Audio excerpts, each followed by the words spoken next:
Hello friends, welcome to brain amplifier. और इस video में हम बात करने वाले हैं इंडियन कॉन्स्टिट्यूशन के आर्टिकल 1 की। आर्टिकल 1 हिस्सा है पार्ट 1 ऑफ द कॉन्स्टिट्यूशन का, और पार्ट 1 बात करता है यूनियन एंड इट्स टेरिटरीज़ की। तो पार्ट 1 में कौन कौन से आर्टिकल आते हैं? पार्ट 1 में आते हैं आर्टिकल 1, 2, 3 एंड आर्टिकल 4। तो आर्टिकल 1 बात करता है name and territory of the union, यानी कि देश का नाम क्या होगा, इसमें कौन कौन से राज्य होंगे, यूटीज़ होंगे, उनके क्या नाम होंगे, इसकी बात करता है आर्टिकल 1। आर्टिकल 2 बात करता है कि इसमें हम कोई नई टेरिटरी मिलाते हैं, उसके एडमिशन और एस्टेब्लिशमेंट किस तरह से होगा, इसकी बात करता है आर्टिकल 2। आर्टिकल 3 बात करता है formation of new states, alteration of state, यानी कि हम कोई राज्य की कोई बाउंड्रीज चेंज करते हैं, कोई नया राज्य बनाते हैं एग्जिस्टिंग स्टेट्स में से, और उनमें कोई ऑल्ट्रेशन करते हैं, तो वो आर्टिकल 3 के अंडर आएगा। और आर्टिकल 4 बात करता है कि फर्स्ट और फोर्थ शेड्यूल में हम अगर कोई अमेंडमेंट करते हैं आर्टिकल 2 एंड 3 के द्वारा। तो देखिए, फर्स्ट शेड्यूल में सारे स्टेट्स के और यूनियन टेरिटरीज़ के नाम दिए हुए हैं, और फोर्थ शेड्यूल में ये बताया गया है कि राज्यसभा में उनकी कितनी सीटें होंगी। तो यहाँ पर अच्छा, एक और यहाँ पर आर्टिकल 2A और है। आर्टिकल 2A जो था उसको ऑमिट कर दिया गया था 36 अमेंडमेंट एक्ट 1975 के द्वारा। तो ये बात करता था कि सिक्किम का इंडिया में किस तरह से एसोसिएशन होगा, इसकी बात करता था, इसको हटा दिया गया था बाद में। तो यहाँ पर हमने 4 आर्टिकल देखे पार्ट 1 में, आर्टिकल 1, 2, 3 एंड 4। तो इनको हम कैसे याद रखें? देखिए, जो पार्ट 1 है वो एक तरह से हमारे कॉन्स्टिट्यूशन की नब्ज़ है, समझ रहे हैं आप? ये बहुत ही इम्पॉर्टेंट है क्योंकि ये सबसे शुरुआती आर्टिकल है और इसमें देश का नाम बताया गया है, सारी चीज़ें बताई गई है, पॉलिटिकल सिस्टम बताया गया है। तो एक तरह से देश की नफ्स है, तो हम यहाँ पर इसको याद रखेंगे नफ्स से। एन बोले तो एन का मतलब हम यहाँ पे लेंगे name and territory of the union. A से हम बात करेंगे admission and establishment of new states. F से हम बात करेंगे फॉर्मेशन ऑफ न्यू स्टेट्स। और एस से हम बात करेंगे शेड्यूल्स में कोई चेंज करने की। तो एन से नेम, ए से admission, an article 1 name and territory of the union, A article 2 admission and establishment of new states, F article 3 formation of new states and alteration of area and all that, and S अगर आप schedule में कोई change कर रहे हैं first and fourth schedule में। तो इसको हम याद रखेंगे NAFS, नफ्स। ये हमारे संविधान की नब्ज़ है।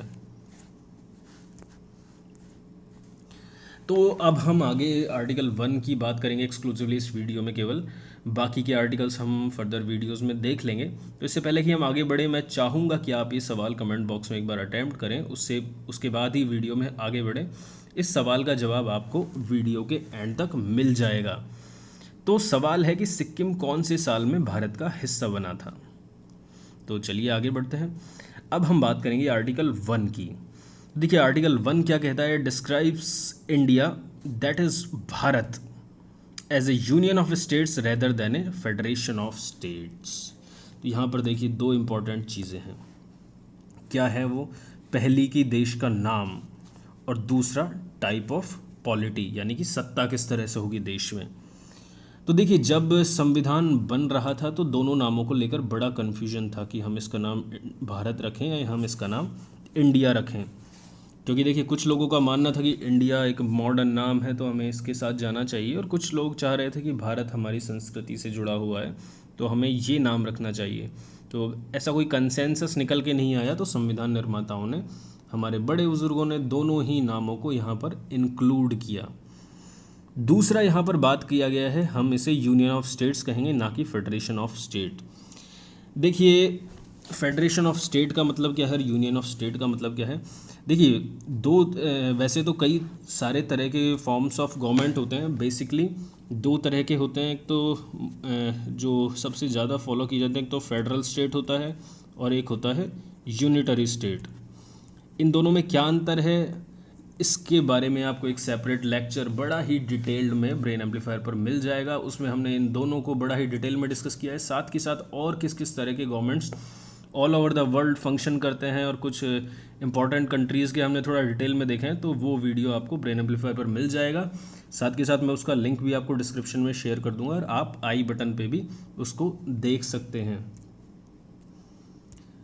तो अब हम बात करें, हम अपने आप को यूनिटरी फॉर्म ऑफ गवर्नमेंट नहीं मानते, हम अपने आप को फेडरल स्ट्रक्चर मानते हैं। हम हमारे देश को एक फेडरल स्टेट मानते हैं। फेडरल का मतलब हो गया कि मैं बड़ा ब्रीफ में समझा देता हूँ। फेडरल का मतलब हो गया कि हमारे यहाँ पर एक सेंट्रल गवर्नमेंट है और स्टेट गवर्नमेंट्स है। स्टेट गवर्नमेंट्स के पास भी कुछ काम करने के अधिकार हैं और एक ऑटोनॉमी भी है उनके पास कुछ हद तक।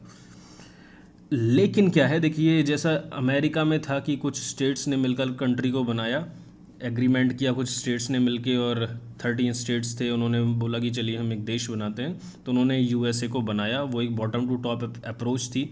इंडिया के साथ ऐसा नहीं था। इंडिया में टॉप टू बॉटम अप्रोच थी। इंडिया में पहले देश बना, उसके बाद राज्यों को ये चॉइस दी गई कि वो देश या तो इंडिया को ज्वाइन करें या पाकिस्तान को। तो बाद में राज्य जुड़ते गए और देश बनता गया, लेकिन पहले इंडिया बना, उसके बाद उसमें राज्य जुड़े। तो it was more of A union of states rather than a federation of states. क्योंकि देखिए, इंडिया में कोई भी ऐसा नहीं है कि स्टेट्स का सेंट्रल के साथ कोई एग्रीमेंट हो कि भैया हम इन इन शर्तों पर आपके साथ रहेंगे, ऐसा कोई एग्रीमेंट नहीं है। साथ के साथ states have no right to secede. States के पास कोई अधिकार नहीं है कि वो देश से अलग हो जाएं, और ये जो स्टेट्स हैं इनको ये इंडिस्ट्रक्टिबल है। साथ के साथ ये जो स्टेट बनाए गए हैं ये केवल एडमिनिस्ट्रेशन के लिए बनाए गए हैं। इनकी बाउंड्रीज़ को भी चेंज किया जा सकता है एज़ पर कन्वीनियंस।